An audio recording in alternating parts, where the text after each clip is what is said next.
Сәлем достар, ең алдымен каналға жазылып лайк басып, колокольчикті басып кетулеріңізді сұраймын. Өзімді іздеп жүрмін.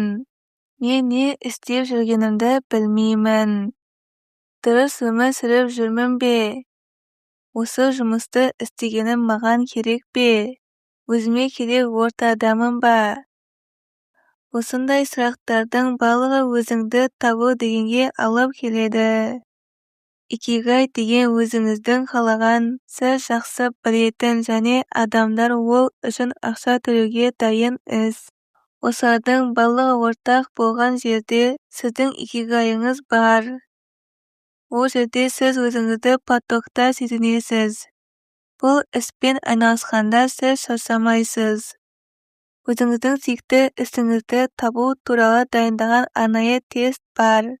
Сол тестте қандай істі сізге ақша төлемесе де тегін істеуге дайынсыз деген сұрақ көрсетілген. Адамның икигайын осы жауаптан да табуға болады. Өзіңіздің жақсы көретін жұмысыңызды тауып алсаңыз, сіз ешқашан жұмыс істемейсіз. Бар болғаны өзіңіз демалатын, жақсы көретін іспен айналысасыз. Адам өзін өзі таппайды, себебі ол өзін жоғалтқан жоқ. Адам бар болғаны өміріндегі әдеттері мен әрекеттері арқылы өзін өзі қалыптастырады. Өзіңізді іздемеңіз, бірақ өзіңізді таныңыз. Сізде ашылмай жатқан кітапсыз. Қайталанбайтын геніңіз бен болмысыңыз бар. Сізге не ұнайды, не ұнамайды, қандай өмір сүргіңіз келеді, немен айналысқыңыз келеді, қолыңыздан жақсы келетін істер қандай. Өзіңізге осы секілді сұрақтарды қойыңыз және икигайыңызды іздеңіз, табыңыз. Төмендегі кестені толтырып шығу арқылы икигайыңызды анықтап көріңіз. Кестені толтырған соң, тағы бір қарап шығыңыз. 3 кестеде де жазылған ортақ істер сіздің икигайыңыз болып шығады. Менің қолымнан келетін істер. Адамдар маған қай қызметім үшін ақша төлеуге дайын. Маған қандай іспен айналысқан ұнайды. Жаңа қабілетті меңгеру мүмкіндігі. Жаңа қабілеттерді енгізіп отыру бүгінгі заманның талабы. Уақытыңызды дұрыс жоспарлап кіріссеңіз, кез келген қабілетті 2-3 айда өте жоғары деңгейде меңгеріп аласыз. Қазір баяғыдай қиын ештеңе жоқ. Мысалы, интернет-маркетинг немесе коучинг менторлық қабілетін үйреніп, түсіну үшін университет оқудың керегі жоқ. Ары кетсе, 6 айдың ішінде білім плюс тәжірибе алып, профессионал болып шыға аласыз. 21 ғасырда бір ғана мамандықпен шектеліп қалуға болмайды. Себебі бәсекелестікке қабілетсіз болып қаласыз. Ойлаңызшы, мысалы, менің бір компаниям бар дейік. Мен компанияға IT маманын жұмысқа алуым керек.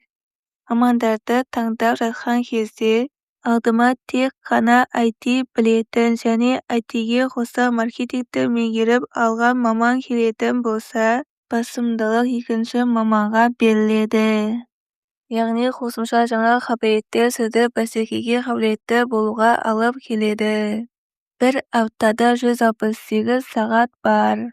Сол сағаттың 3 сағатын ғана жаңа қабілетті меңгеруге арнасаңыз, 3-6 айдың ішінде сіз толыққанды нәтиже көрсетесіз. Керек кезде үйреніп аламын деген ой жүзеге аспайды. Өзіңіз өмір сүріп жатқан дәуірді, қоғамды зерттей жүріңіз. Жарты жылдан кейін, 1 жылдан кейін қандай мамандықтар мен қабілеттер сұранысқа ие болады. Сол бағытқа қарай бой түзеңіз. Мысалы, қазір мобилография өте актуалды. Ал осыдан 2 жыл бұрын оған ешкім мән бермеді. Телефонмен қайбір видео түсіреді дейсің деп жеңіл-желпі қарады.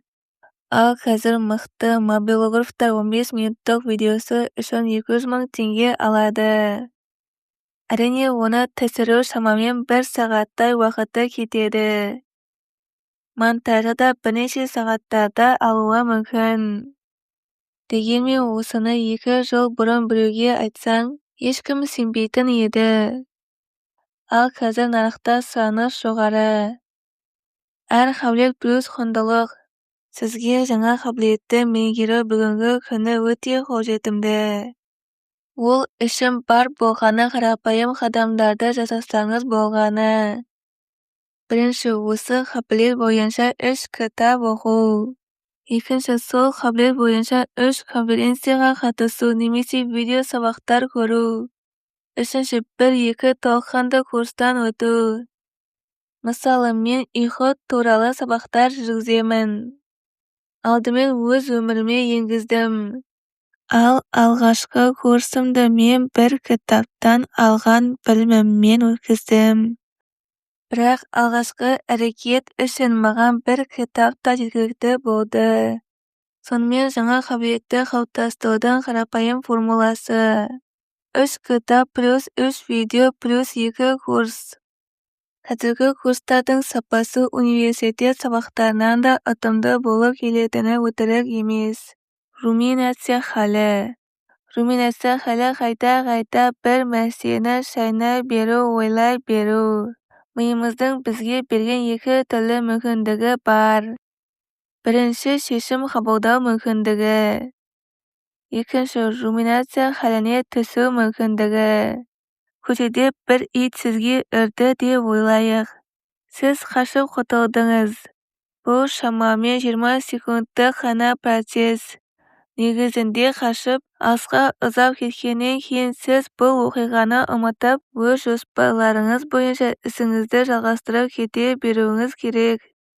Ал сіз 10-15 минуттан кейін де әлі сол оқиғаны ойлап жүрген болсаңыз ше?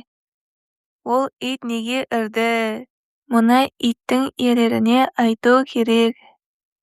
Осы ит те бір қанда ішіп бітті деп фокусыңыздың барлығын сол итке тастап кетесіз. Негативті ситуацияны қайта-қайта ойлай беретін бұл жағдай руминация халі деп аталады. Бұл халдің сізге келіп кетер 1 грамм да пайдасы жоқ. Өте көп энергияңызды алып қояды. Шығудың бір ғана жолы бар, шешім қабылдау. Осындай жағдай болды. Мұны келесі жолы болдырмау үшін не істеуім керек деп ойланыңыз да, шешім қабылдаңыз. Шешім қабылдасаңыз өте жақсы. Ал ешқандай шешім қабылдамасаңыз, автоматты түрде руминация халіне түсіп кетесіз. Сізге шешім қабылдауға бар болғаны 6-7 секунд уақытыңыз бар. Ит үрді, демек енді бұл көшеден өтпеймін. Болмаса кешке барып, иесіне ескертемін. Шешім осылай қабылданады. Ары қарай әрекетке өтіп кетсеңіз, мәселе сол жерде жабылады. Ал шешім қабылдамай, қайғырып, бас ауырта берсеңіз, префронтальная корадан мидың бір бөлігі миндалинаға тікелей сигнал барады. Миндалина жүйеден қанға адреналин және кортизол гормондары бөлінеді. Бұл 2 гормон қанға араласқан соң, сабыр ету мүмкін емес. Ал бәрібір бұл халге түсіп қалсаңыз, сабыр сақтап та керек емес. Қаныңыздағы гормонды шығарып тастау керек. Ең дұрысы спортпен айналысып, тер арқылы шығару. Ұнамайтын дүние бар болса өзгертіңіз. Өзгерте алмайсыз ба? Онда ол жерден кетіңіз.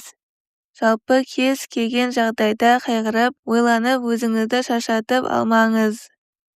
Руминация халі адамға өте зиян. Әдет қалыптастыру уақыты. Әдет қалыптастырудың ең ыңғайлы, әдемі уақыты таң. Америкада бір зерттеу жұмысы жүреді. Скрипка үйретуге бір топ адамдарды жинайды. Оларды 2-ге бөледі. Бірінші топқа күнде таңертеңгі уақытқа сабақ қояды. Екінші топтың сабағын кешкілік уақытқа белгілейді. 40 күннен кейін нәтиже белгілі болады. Таңертең сабақ алған оқушылар 67%-ға жылдам үйренген. Ал кешкі топта нәтиже көрсеткендердің пайызы 37% ғана. Таңертең негізі уақыт өте көп. Жұмысқа дейін 3-4 сағат уақытыңызды өзіңізге бөле аласыз. Мейлі ол спорт болсын, курс болсын, жаңа білім болсын. Миымызда альфа жағдай деген түсінік бар. Ол енді оянған кездегі миыңыздың жағдайы. Бұл кезде ми өте тынық болады. Кез келген сұрақты жеңіл шеше алады. Дәл осы альфа кезеңді қолдану керек. Сізде екі таңдау бар. Бірінші жол жұмысқа 30 минут қалғанда ұйқыдан тұрып, асығыс, таңғы астың өзін ішер-ішпестен жұмысқа шығу. Екінші жол ерте тұрып, асықпай кітабыңызды оқып, жоспарыңызды жазып, таңғы асыңызды ішіп жұмысқа бару. Қай жол жағымды? Әрине, екінші жол өте ыңғайлы, пайдалы. Ең бастысы, миымыздағы альфа жағдайда стресске жұмсап жібермеу керек. Бәрі бірден болмайды. Біз бәрінің тез бола салғанын қалаймыз. Дегенмен ерік-жігер тұрақтылықты, қадағалауды талап етеді. Осыны мойындап, сол бағыт бойынша әрекет ету керек. Біз не істейміз? Асығамыз. Бүгін қалған нәрсеміздің ертең қолымызда болғанын қалаймыз. Десе де, қанша асықсақ та, кез келген процесс белгілі бір уақытта талап етеді. Тез арада байып кету керек. Тез денсаулықты жақсартып алу керек. Срочно ұйқыны дұрыстау керек. Өмірдегі қай нәрсені срочно тез реттеп алғыңыз келіп жүр. Біз Прагаға көшіп барғанда бір қызық оқиға болды. Келдік, орналастық. Сол күні түнде 22:15-те балаларымыз шулағаны үшін көршілеріміз полиция шақырды. Үйдің иесі хабарласып, шок болып тұр. Сендер неге шулап жатырсыңдар? Балалар ұйықтамаған ба деп аң-таң. Ал балаларда қайдағы ұйқы? Олар түнгі сағат 1-2-ге дейін жүріп үйреніп қалған ғой. Қалай ойлайсыз, ертеңінде сағат 21:00-де балалар ұйықтап қалды ма?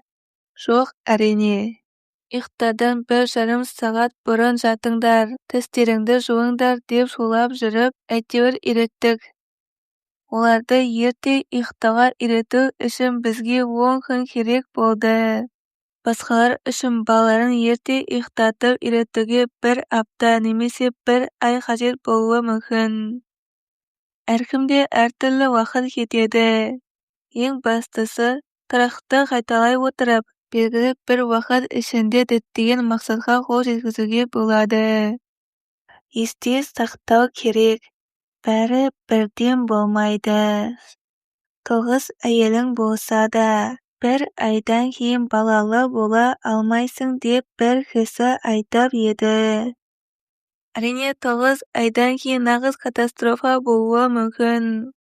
Бірақ расында да адам қанша асыққанмен 9 айдың жүзін көрмей бала дүниеге келмейді.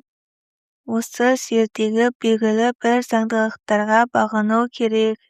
Қалауыңызға жетудің, мақсатыңызды орындаудың қарапайым формуласы асықпаудан және тұрақтылықтан басталады. Дұрыс әдеттердің зияны. Адамдардың әдеттері өзгере бастаған кезде өмірдің басқа сфераларында да оң өзгерістер бола бастайды. Ақтөбелік Мадияр деген кәсіпкермен ментолог бағдарламасы негізінде 3 ай жұмыс істедік. Ментологқа келген кезде Мадияр мырзаның басты сұранысы күнделікті режимін реттеу, баланс қалыптастыру және денсаулығын дұрыстау болды. Яғни табысын арттыру немесе қандай да бір материалды құндылықтар басты орында болмады. Десе де, сол 3 айдың ішінде өзі жалға алып отырған жерден көшіп, бизнесіне жеке ғимарат сатып алды. Ал bir жылдық табысы өткен жылмен салыстырғанда 25%-ға артқан. Әрине, бизнестің жүріп дамуы үшін тек қана бір фактор маңызды рөл ойнамайды. Дегенмен ойын жүйелеп, режимді дұрыстау, өмірдің барлық сфераларындағы балансты сақтау табыстың артуына да тікелей әсер етеді. Менің марафондарыма, курстарыма, жеке талдауға және менторлыққа келетін адамдардың басым бөлігі өмірі мен ойын жүйелегісі келеді. Ал өмірдің барлық салалары бір-біріне тікелей әсер етеді. Ұйқысы дұрыс емес адам энергиясы тасып, құлшынып жұмыс істей алмайтыны анық. Жеке өмірінде гармония жоқ адамның бизнесінде де тұрақтылық жиі болуы қиын. Өмірдің барлық сферасын алып, бірден жүйелеп тастау да мүмкін емес. Бұл процестердің жүйеленуі белгілі бір уақытты талап етеді. Ең алғашқы қадам жаңа, дұрыс әдеттерді қалыптастырудан басталады. Арнайы дәстүрлерді де енгізіп алуға болады. Мысалы, біздің отбасымызда еркектер күні бар. Бұл негізі ұлдарымен жеке, сапалы уақыт өткізу үшін ойлап табылған дәстүр болатын. Осы еркектер күні идеясы ұнап, әдетке айналдырған оқырмандарым алғысын айтып, жазып тұрады. Тек ер азаматтар емес, олардың әйелдері де күйеулерінің ұлдарына көбірек көңіл бөліп, аралары жақындағанын жазады. Инстаграмда дұрыс адаммен дұрыс уақытта ішілген кофе өте пайдалы деген текстпен тұрақты сторис салып тұрамын. Бұл менің келіншегіммен бірге уақыт өткізгенде салынып тұратын дәстүрге айналып кетті. Инстаграмдағы идеологияның әсері шығар. Бұл дәстүрді де өмірлеріне енгізіп, алғыс білдіріп жазып тұратындар көп. Өмірлік баланс туралы соңғы бөлімде толығырақ тоқталамын. Түсініп, тапсырмасын орындап, өзіңіздің өміріңіздегі баланстардың тұрақтылығына мән беріп тұруды ұмытпаңыз. Дұрыс әдеттерді қалыптастырудың ешқандай да зияны жоқ. Ал көзір пайдасын көретініңіз анық.